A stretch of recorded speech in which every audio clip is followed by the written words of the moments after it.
Engineer साहब के हवाले से काफ़ी काम किया है, तो चाहूँगा कि मैं जो मुझे लोग सुनते हैं मैं इस प्लेटफ़ॉर्म से, उन तक आपके उस काम को भी थोड़ा-सा हाइलाइट किया जाए और थोड़ा-सा उस पर रोशनी डाली जाए आखिर इंजीनियर अली मिर्ज़ा साहब आखिर क्या चीज़ है। तो इस हवाले से अगर आप थोड़ा-सा तमहीदन कुछ बताना चाहें, तो उसके बाद मैं अपने सवालात की तरफ जाऊँगा। इन्नल हम्दुलिल्लाह वस्सलातु वस्सलामु अला रसूलिल्लाह अम्मा बाद। मोहतरम भाई, आपने इंजीनियर मिर्ज़ा मोहम्मद अली साहिब के बारे में पूछा है, तो सबसे पहले तो मैं ये अर्ज़ करता हूँ कि इंजीनियर साहब का कोई भी मसलक और कोई भी मनहज नहीं है। बाज़ लोग समझते हैं कि शायद वो अहले हदीस हैं, बाज़ लोग उनको कुछ समझते हैं, तो अहले हदीस तो वो बिल्कुल नहीं हैं। इंजीनियर मिर्ज़ा साहब जो हैं वो आवारा फ़िक्र, आवारा मिजाज आदमी हैं। आवारा फ़िक्र का मतलब ये होता है कि वो किसी के पाबंद नहीं हैं, हत्ता कि कुरान और हदीस के पाबंद भी नहीं हैं, सहाबा ताबीन तबा ताबीन आइम्मा दीन के पाबंद भी नहीं हैं। तो अहले हदीस होना, बाज़ लोगों को ये शुबा पड़ता है कि वो शायद रफ़ुल यदैन करते हैं तो वो अहले हदीस हैं। देखें, अब कादियानी लोग नमाज़ पढ़ते हैं तो क्या कोई समझ ले कि नमाज़ चूँकि मुसलमान पढ़ते हैं लिहाजा कादियानी भी मुसलमान हैं? ऐसा तो नहीं होता ना। हालांकि नमाज दीन का इतना अहम रुकन है और दीन की बुनियादों में से एक बुनियाद है, लेकिन कादियानी नमाज़ पढ़ने के बावजूद भी मुर्तद और काफिर ही हैं, मुसलमान नहीं हैं। इसी तरह इंजीनियर साहब रफ़ा दैन करने से अहले हदीस नहीं बन जाएंगे।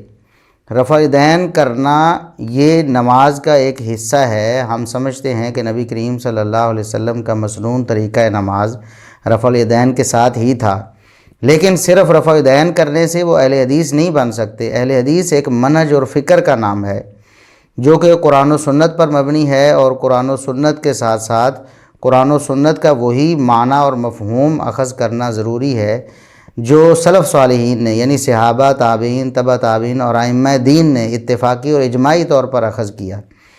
अगर कोई शख्स कुरान और सुन्नत को अपनी अक़ल के मुताबिक ढालने की कोशिश करे कि जो मुझे समझ आया है वही बिल्कुल दुरुस्त है, सहाबा किराम ने जो समझा मैं उसको नहीं मानता, ताबीन ने जो समझा मैं उसे नहीं मानता, तबा ताबीन ने जो समझा मैं उसे नहीं मानता, आइम्मा दीन ने जो समझा मैं उसे नहीं मानता, तो ऐसा शख्स क़तअन अहले हदीस नहीं है। अहले हदीस को सलफ़ी भी कहा जाता है।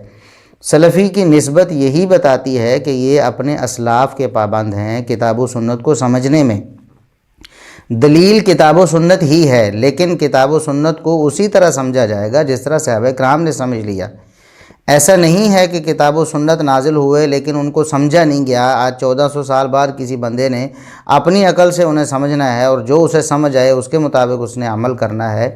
दुनिया के जितने भी गुमराह फ़िरके अपने आप को इस्लाम से मंसूब करते थे, सब ही किताब व सुन्नत से दलाइल लाने की कोशिश करते थे, लेकिन उनके दलाइल क्यों मरदूद हैं कि उन्होंने अपनी अकल की बिना पर उन दलाइल को पेश करने की कोशिश की और उनसे अपना जो मज़ूमा माना व मफ़हूम है वो अख़ज़ करने की कोशिश की, इसीलिए वो गुमराह हैं। तो इंजीनियर मोहम्मद अली मिर्ज़ा साहब भी अहले हदीस नहीं हैं। रफ़ा दैन करने से अगर कोई अहले हदीस हो तो फिर तो मसला ही ख़त्म हो जाएगा। इसी तरह फिर हर नमाज़ पढ़ने वाला मुसलमान हो जाएगा, चाहे वो कादियानी क्यों ना हो। बाकी सीने पर हाथ बांधने का मसला तो मिर्ज़ा साहब ने ख़ुद ही ख़त्म कर दिया है। वो हाथ छोड़ के भी पढ़ने के कायल हो गए हैं। आपको पता ही होगा, उनकी वीडियोज़ भी आ गई हैं कि वो हाथ छोड़ के रवाफ़िज़ के पीछे नमाज़ पढ़ रहे थे, और इस पर उन्होंने अपने ज़ोम में दलील भी देने की कोशिश की है। सुनन नबी दाऊद की एक हदीस, उस पर हमारा तफसीली लेक्चर वो बहुत पहले का रिकॉर्डेड है, जब हम अभी सोशल मीडिया के हवाले से बहुत अदना से तालिब इल्म थे। तो जब हमने अभी काम स्टार्ट किया था तो हमारा बाकायदा एक पूरा वीडियो क्लिप आया था। इंजीनियर साहब ने जो हदीस से दलील लेकर हाथ छोड़कर नमाज़ पढ़ने के हवाले से एक नया शोशा छोड़ा था, उस पर हमने तफसीली गुफ्तगू की थी। तो इसलिए अहले हदीस का जो मनहज है, जो फ़िक्र है, वो किताब व सुन्नत और सलफ़ सालिहीन का फ़हम, ये चीज़ें मिर्ज़ा साहब के पास नहीं हैं। बहुत से मसलों में, बल्कि अक्सर मसाइल में जिनमें हमारा उनसे इख्तलाफ है, उनमें उन्होंने सलफ़ सालिहीन के मनहज को छोड़ा हुआ है। कुरान करीम से अगर कोई बंदा दलील लेता है और वो सहाबा ताबीन तबा ताबीन और आइम्मा दीन के ख़िलाफ़ जाती है, قرآن کریم تو برحق ہے، لیکن وہ جو دلیل بنانے کی کوشش کر رہا ہے جس مسئلے پر، وہ باطل ہے۔ تو اہل حدیث اس سے برات کا اظہار کرتے ہیں، ہر اس شخص سے جو سلف صالحین کو چھوڑ کر اپنی عقل کو اپنا امام بناتا ہے۔ دیکھیں، صاف اور سمپل سی بات ہے کہ ایک شخص نے قرآن و سنت پر عمل کرنا ہے تو ظاہر ہے سمجھ کر ہی عمل کرے گا نا۔ قرآن و سنت کو سمجھا جائے گا، سمجھ کر ہی اس پر پھر عمل پیرا ہوا جائے گا۔ ایک شخص کہتا ہے کہ قرآن و سنت کو میں اس طرح سمجھتا ہوں جس طرح ابو بکر صدیق رضی اللہ عنہ نے، عمر فاروق رضی اللہ عنہ نے، عثمان غنی رضی اللہ عنہ نے، علی مرتضیٰ رضی اللہ عنہ نے، طلحہ و زبیر رضی اللہ عنہما نے، دیگر صحابہ کرام، ازواج مطہرات اور پھر اسلاف امت نے سمجھا، میں وہی سمجھتا ہوں اور اس کے مطابق عمل کرتا ہوں۔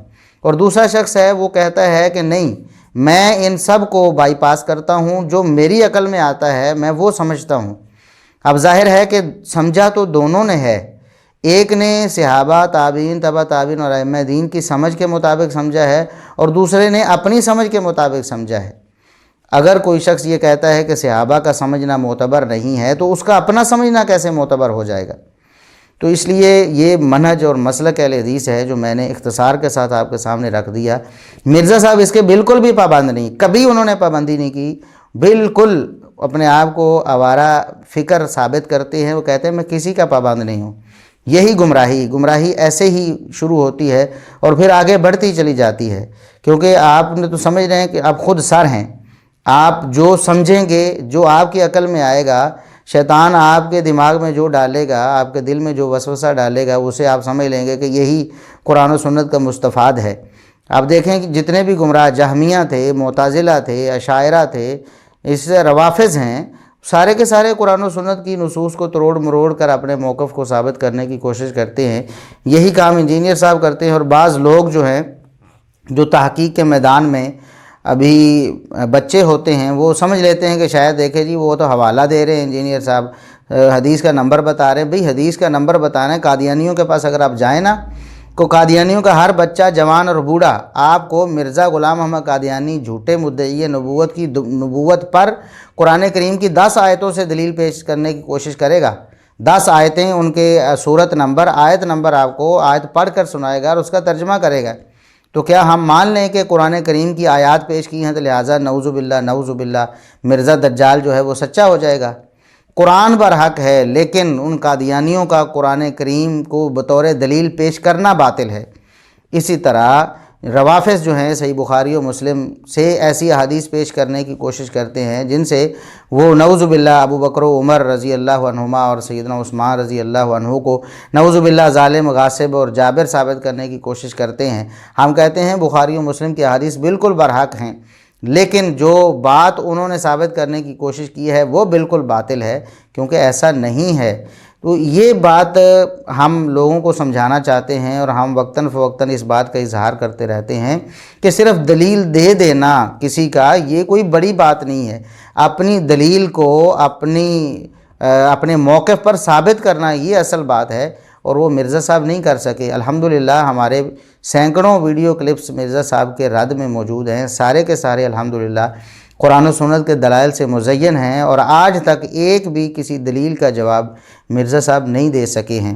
لہٰذا ان کا اہل الحدیث سے کوئی تعلق نہیں ہے، بلکہ اہل سنت سے کوئی تعلق نہیں ہے۔ سارے ہی اہل سنت، وہ چاہے اہل حدیث ہوں، ہمارے بریلوی بھائی ہوں، ہمارے دیوبندی بھائی ہوں، سارے کے سارے ان سے اپنا تعلق ختم کر چکے ہیں اور ان سے اعلان برات کرتے ہیں۔ ہم بھی الحمدللہ کرتے ہیں۔